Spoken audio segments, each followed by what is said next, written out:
Hello दोस्तों, मैं तिलक Siddharth computer में आपका स्वागत है। दोस्तों, आज हमारा टैली में 4.0 में आज के क्लास में हम एक दोस्त ने हमें कमेंट किया है कि हमने जो पिछले 4 से 5 क्लासेस में परचेज टैक्स इनवाइस की एंट्री करना सिखाया था, वो सभी जो एंट्री हैं अनसर्टेन ट्रांजैक्शन में आ रहा है। ठीक है ना दोस्तों।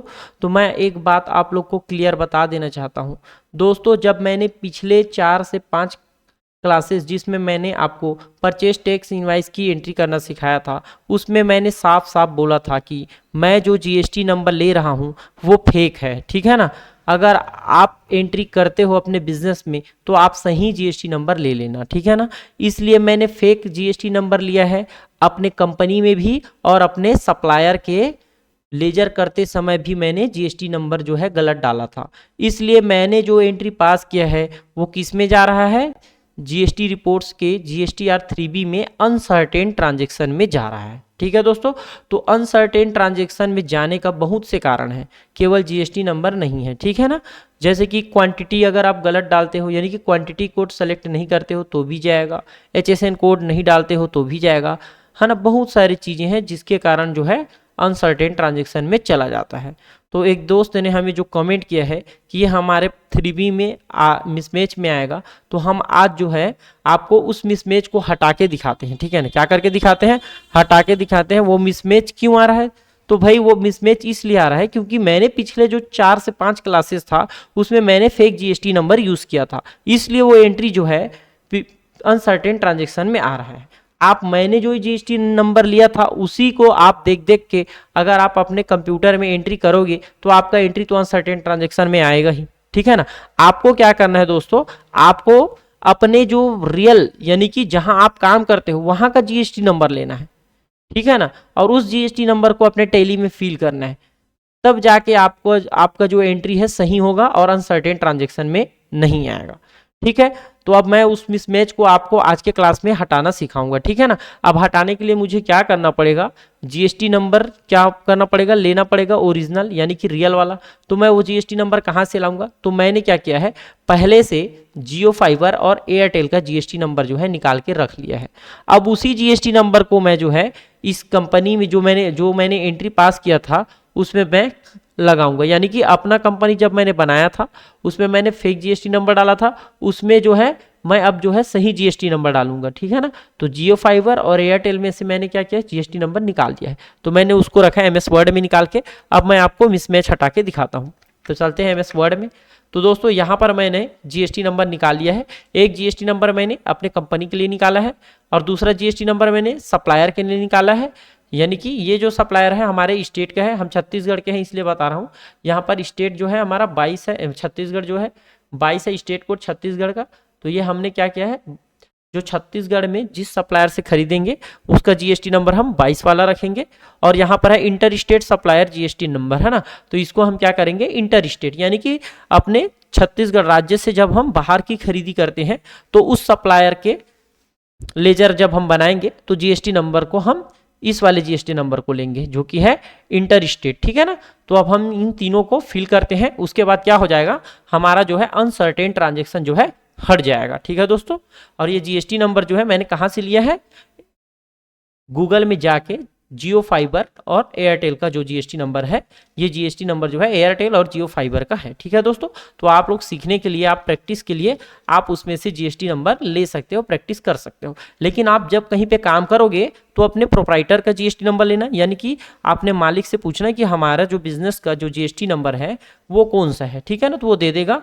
और आपके पास जो परचेज का बिल आएगा तो उसमें सप्लायर का जीएसटी नंबर रहेगा, तो उस जीएसटी नंबर को आपके लेना है। ठीक है दोस्तों।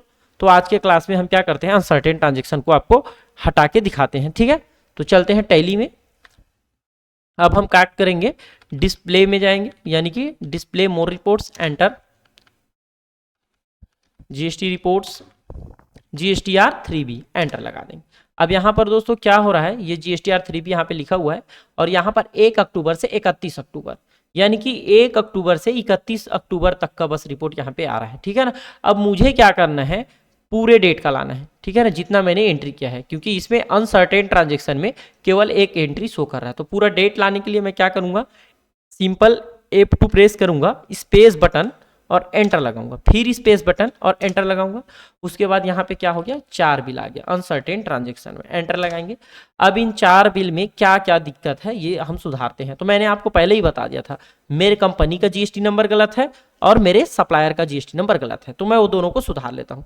तो सबसे पहले मैं यहाँ पर आऊँगा, इनवैलिड और मिसिंग इंफॉर्मेशन, है ना, जिसमें लिखा है GST registration detail of the company are invalid or not specified, ठीक है ना। तो मैं अब क्या करूंगा, अपना जो कंपनी है उसका जीएसटी नंबर सुधार लेता हूँ। पहले मैं क्या करूंगा, एंटर लगाऊंगा और फिर से एंटर लगाऊंगा। अब यहाँ पर मैं क्या करूंगा दोस्तों, अपना जीएसटी नंबर ले लूंगा। तो मैं चलता हूँ MS वर्ड में, जहाँ पे मैंने जीएसटी नंबर लिख के रखा है।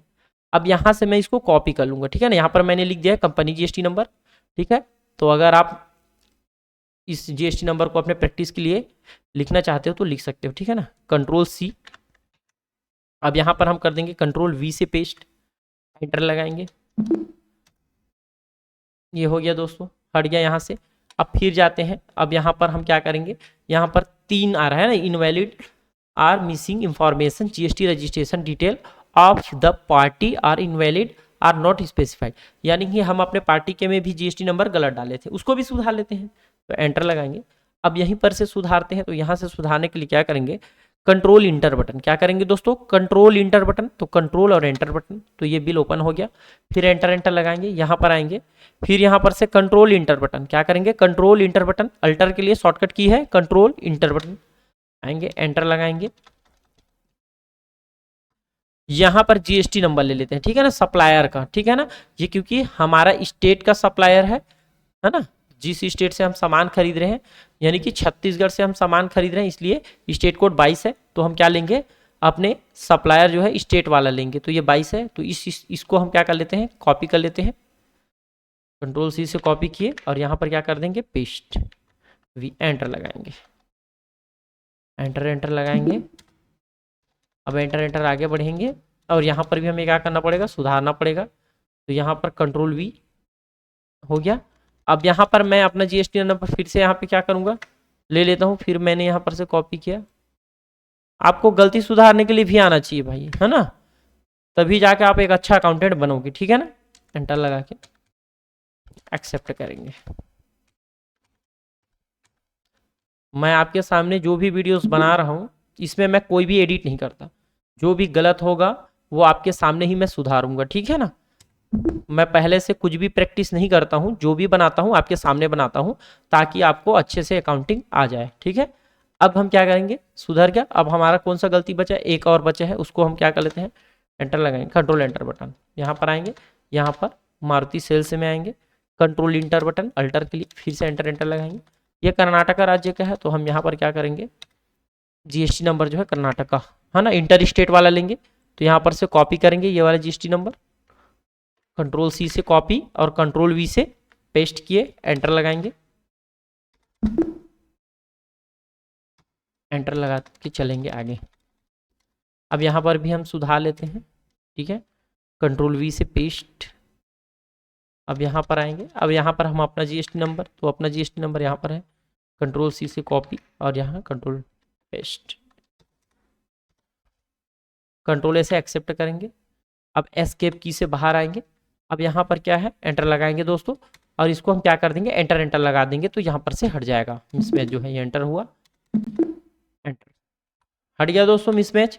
अब ये जो है हमारा जो है रिपोर्ट में आने लगा है, ठीक है ना, यानी कि ये जो हो गया हमारा इनपुट टैक्स क्रेडिट अवेलेबल इसमें आ गया है, ठीक है। यहाँ पर देख सकते हैं ये। अब इसको फुल डिटेल में अगर देखना है आपको, तो आप क्या कर सकते हो, नेचर व्यू, ठीक है, कितना परसेंट वाला है, तो नेचर व्यू कितना परसेंट वाला सामान है, अगर आपको देखना है तो नेचर व्यू, ठीक है।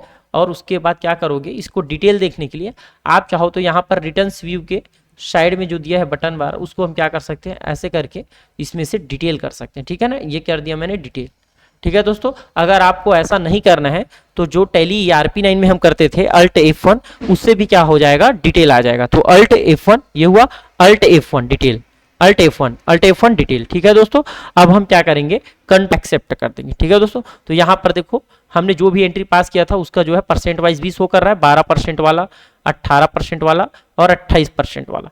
ठीक है ना, और ये हमारा इंटर स्टेट है ना, ये हमारा जो है लोकल, यहाँ पे लिखा है लोकल सप्लाई, यानी कि हमारा राज्य का है। ठीक है ना, जो हम राज्य में सप्लाई करते हैं उसके बारे में ऊपर में जो रिपोर्ट दिया हुआ है वो हमारे राज्य से खरीदी हमने किया है उसके बारे में दिया है, और हमने रजिस्टर्ड डीलर से खरीदी किया है, यानी कि रजिस्टर्ड डीलर से खरीदी किया है, इसलिए यहाँ पर दिया हुआ है। ठीक है दोस्तों, और यहाँ पर 12%, 18% और 28% वाला सामान हमने खरीदा है। उसके बाद इंटर स्टेट सप्लाई, यानी कि बाहर के राज्य के पास हमने जो भी सामान खरीदा है तो उससे हमने रजिस्टर्ड डीलर है, सामने वाला भी क्या है, रजिस्टर्ड डीलर है जिससे हमने सामान खरीदा है, और रजिस्टर्ड डीलर ही क्या करता है, जीएसटी बिल काटता है। ठीक है दोस्तों, याद रखना, रजिस्टर्ड डीलर यानी कि रेगुलर डीलर। भाई रजिस्टर्ड का मतलब ऐसा नहीं है, रजिस्टर्ड तो कंपोजिशन भी होता है, लेकिन रजिस्टर्ड डीलर यानी कि जो रेगुलर डीलर होगा वही हमें क्या काटेगा, जीएसटी बिल काटेगा। ठीक है ना, ये चीजें मैं आपको और बता देना चाहता हूँ।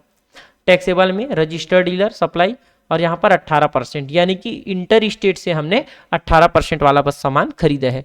ठीक है, ये हो गया हमारा जो आईटीसी की छूट हमें मिलेगा उसके बारे में डिटेल दे दिया है अलग अलग। ठीक है ना, परसेंट वाइज शो कर दिया है कि कितना परसेंट वाला हमें आईटीसी कितना कितना मिलेगा। हम क्या करेंगे, एस्केप की से बाहर आएंगे। ठीक है दोस्तों, आप लोग को अब समझ में आया कि अनसर्टेन ट्रांजेक्शन कैसे हटता है। तो दोस्तों ये वीडियो बस इतना ही। अगर वीडियो पसंद आए तो चैनल को लाइक करें, सब्सक्राइब करें और बेल आइकन को क्लिक करें, और ज़रूरतमंद लोगों तक शेयर करें। धन्यवाद दोस्तों।